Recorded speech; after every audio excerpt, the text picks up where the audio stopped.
నమస్తే అన్న, మీ పేరు? మోహన్ కళ్యాణ్. ఏం చేస్తుంటారు? నేను హోటల్ వరకు. ఏంటి అసలు ఎలా ఉంది జగన్ గారు 4.5 ఏళ్ల పరిపాలన చూస్తూ ఉన్నారు, మరి ఆయన ఏమో రెండో అవకాశం కూడా అడుగుతున్నారు, ఇచ్చే ఛాన్స్ ఏమైనా ఉందంటారా?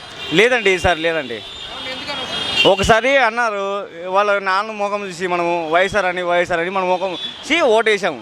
కాకపోతే ఫ్లాప్ అయిందండి, అటర్ ఫ్లాప్ అండి సినిమా, అటర్ ఫ్లాప్ సినిమా. ఏదో పవన్ కళ్యాణ్ సినిమా ఏదో అంటాం కదా, సర్దార్ గబ్బర్ సింగ్, పవన్ కళ్యాణ్ వెళ్ళామని, అటర్ ఫ్లాప్ సినిమా. ఇది కూడా అంతే, అటర్ ఫ్లాప్. ఎందుకని బాగాలేదు అసలు జగన్ గారి పరిపాలన? ఇన్ని సంక్షేమ కార్యక్రమాలు చేస్తున్నాం, ఎప్పుడు ఏ ప్రభుత్వం ఇవ్వలేనని పథకాలు మేము ఇస్తున్నాం అని చెప్పి కూడా మాట్లాడుతూ ఉన్నారు. పథకాలు ఇచ్చారండి, లేదనట్లా పథకాలు ఇచ్చారు. ఎక్కడ ఇచ్చారు? 10 రూపాయలు ఇచ్చి 20 రూపాయలు దోచుకోవడం మేము ప్రభుత్వం. ఎక్కడండి? మద్యంలో, నిత్యావసర సరుకులు. నిత్యావసర సరుకులు, పెట్రోల్ కానీ డీజిల్ కానీ. తమిళనాడు వెళ్తే 100 రూపాయలు పెట్రోలు, మన ఆంధ్రాకి వస్తే 120 రూపాయలు పెట్రోలు. అవునా కాదు? అప్పట్లో జగన్ గారి ప్రచారంలో ఏమన్నారు? తమిళనాడు కేరళ మీద మన ఆంధ్రాలో పెట్రోల్ ధర తక్కువ ఉంటుంది. తక్కువ అంటే తక్కువ, వాళ్ళ మీద మనం తగ్గించింది లేదండి. చెప్పిన మాటలంతా మాయ మాటలు. మళ్ళీ ఒకటి ఇది ఈయన పవన్ కళ్యాణ్ గురించి ఏదన్నాడు కదా, 3 పెళ్ళిళ్ళు అదొకటి.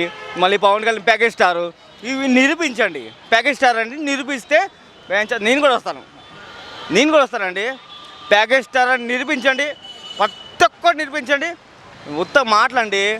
ఒకటి చెప్తాను, వీళ్ళు మాటలు చెప్పి బతుకుతున్నారు. ఏమన్నారు? 2021 పోలవరం ప్రాజెక్టు పూర్తి అవుద్ది అవ్వాల. 2022 అనిల్ కుమార్ యాదవ్ ఏమన్నాడు? 2022లో అయిపోద్ది అన్నాడు, అవ్వాల. 2023 జగన్ గారు ఏమన్నారు? అయిపోద్ది, అవ్వాల. ఊత మాటలండి, మాటలు మాయ, మ్యాజిక్ జరుగుతుంది ఇది ప్రభుత్వంలో.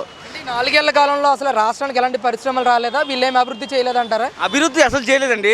డబ్బులు పంచడం తీసుకోవడం కానీ దోచుకోవడం తప్ప. దోచుకోవడం ఎక్కువైంది, పంచడం తక్కువైందండి. దోచుకోవడం ఎక్కువైంది, పంచడం తక్కువైంది. 10,000 పంచితే 1,00,000 రూపాయలు దోచుకోవడం. ఇది ప్రభుత్వం. ఎందులో దోస్తున్నారంటారు జగన్మోహన్ రెడ్డి గారు? నిత్యావసర సరుకులు, అందులో పెట్రోల్లో, డీజిల్లో, మందుల్లో, దీంట్లో డ్రింక్లో జనాలు బానిస అయ్యారు.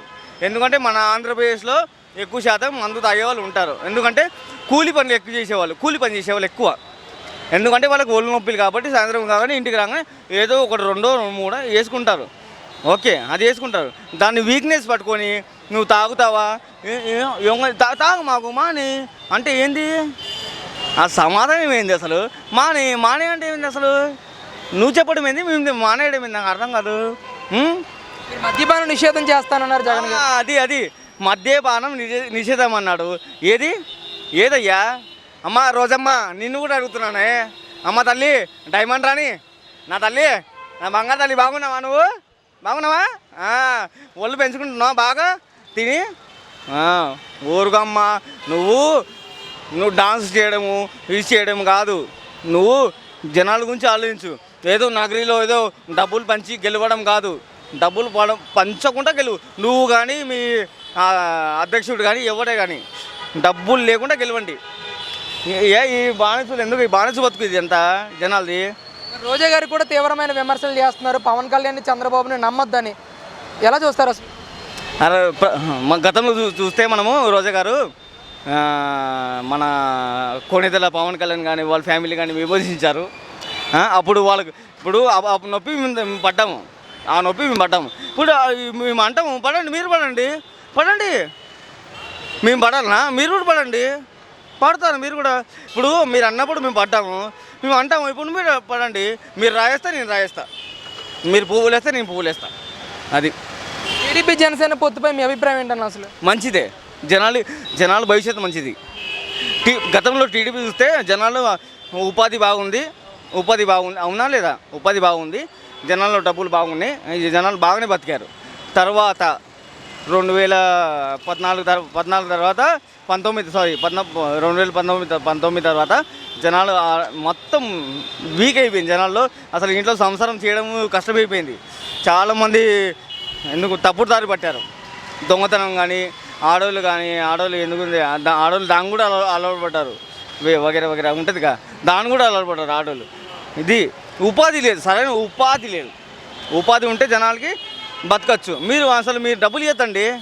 ఏమండి గవర్నమెంట్ గారు, మీరు డబ్బులు ఇవ్వద్దు, డబ్బులు అస్సలు ఇవ్వద్దు. మీరు ఉపాధి ఇవ్వండి, మేము మా కష్టాజీతం మేము బతుకుతాం. మేము మా పిల్లలు కానీ, మా తండ్రి కానీ, మా బాబాయ్ కానీ, మా మావయ్య కానీ మేము బతుకుతాం. ఉపాధి ఇవ్వండి, డబ్బులు వద్దు. 10,000 20,000 ఎన్ని రోజులండి? సంవత్సరానికి 20,000 ఇచ్చారనుకో, 20,000 నెల కూడా రాదండి ఇంట్లో. మీరు పెట్టే రేట్లకి, ఆయిల్కి, బియ్యానికి, దానికి రూపాయి రాదు. 20,000 దేనికి రాదండి? మళ్ళీ మళ్ళీ మేమే పెట్టాలి 20,000. అయితే ఈరోజు రాష్ట్రంలో ఉపాధి అవకాశాలు లేవంటున్నారు. ఉపాధి లేదండి, సరైన ఉపాధి లేదు. వ్యాపారాలు లేవు, రంగస్థలం లేదు.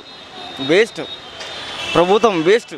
నిజంగా ఈసారి ఓటు వేసే వాళ్ళు గొర్రెలు కాకుండా మనిషిగా ఓటు వేయండి, అది నేను చెప్తున్నా. అంటే మీరు తాడేపల్లి అంటున్నారు, రాజధానికి చాలా దగ్గరైన ప్రాంతం, అక్కడ కూడా ఉపాధి అవకాశాలు లేవా? లేవండి. అప్పట్లో అసలు బ్రహ్మాండంగా ఉండేదండి, బ్రహ్మాండంగా అసలు అప్పుడు రాజధాని అంటే చాలా ఉండేది. ఇప్పుడు ఆయన ఇప్పుడు కొత్త ముఖ్యమంత్రి గారు వచ్చారు కదా, ఆయన వచ్చాక వైజాగ్ అన్నాడు, మళ్ళీ కర్నూలు అన్నాడు, మళ్ళీ మూడోది కర్నూలు, వైజాగ్, అమరావతి అన్నాడు. ఏం జరగలేదండి. వీటిలో మాటలు తూటలు అంతే, మాటలు తూటలు. ఏం పని జరగల. ఏంది అసలు అన్నాడు జగన్ అన్నాడు. ఏమన్నాడు మన ముఖ్యమంత్రి జగన్మోహన్ రెడ్డి గారు ఏమన్నారు? 2021 పోలవరం పూర్తి అవుద్ది, చంద్రబాబు మొత్తం దోచుకున్నాడు పోలవరం మీద. ఇప్పుడు ఏమైంది? ఆ మాట ఏమైంది అడుగుతున్నా, ఆ మాట ఏమైంది? అవునా కదా? ఆ మాట ఇప్పుడు ఏమైంది? ఏం జరగల. ఇదంతా డమ్మి మాటలు, ఇవన్నీ మాటల వరకే, తూటలు లేవు. ఇవన్నీ మాటలే. జగన్మోహన్ రెడ్డి గారు కానీ, ఆయన అనుచరులు కానీ, ఆయన ఎమ్మెల్యేలు కానీ, ఆయన మంత్రులు కానీ